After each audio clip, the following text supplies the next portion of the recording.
Alors, en synthèse, donc le traditionnel tableau de synthèse des banques. Donc, on voit certaines... Bon, on a vu les contre-performances des cours. À noter qu'en termes de dividendes, donc quasiment toutes les banques, à l'exception de BOA Mali, ont versé un dividende soit égal à l'année dernière, soit supérieur. Donc c'est de l'ordre de... je sais plus... Voilà, je crois que BOA Niger a fait une croissance de 7% de ses dividendes. Un rendement des dividendes élevé, à 10%, 11%, en fonction du cours, si l'on prend le cours à fin décembre ou fin mars. Donc quand même 14% pour BOA Mali, donc elle a certes baissé un peu son dividende, mais elle a un rendement très élevé.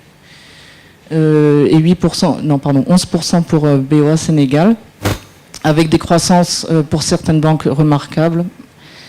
Et voilà, un PER induit à fin 2018 qui est aux alentours de celui du secteur financier.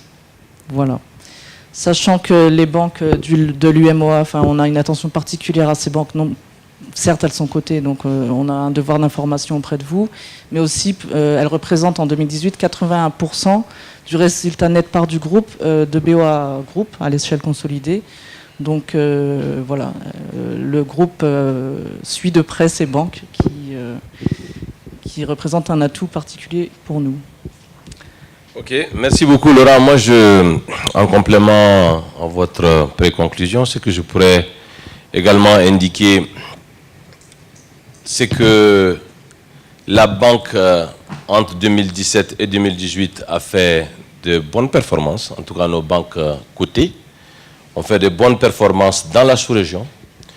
Partout, sur toutes les places, nous avons un bénéfice en croissance qui a été aussi, on va dire, peut-être limité par l'effort d'assainissement et d'une meilleure maîtrise donc, du coût du risque.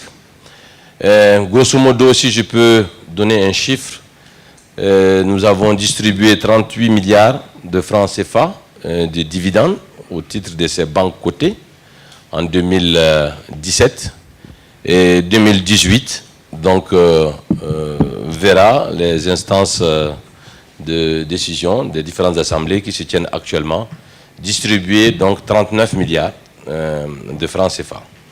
Malgré donc un contexte particulier, marqué par un changement de réglementation, un certain nombre d'aléas, je voudrais donc conclure pour ma part pour dire que BOA reste un bon investissement. Et espère voir en tout cas ceux qui sont là et ceux qui nous écoutent investir, acheter des actions. Et en tout cas, c'est un groupe qui bénéficie donc du soutien de son actionnaire majoritaire qui est BMC Bank of Africa, et qui va d'ailleurs porter désormais le nom Bank of Africa. Voilà, on vous remercie tous les deux.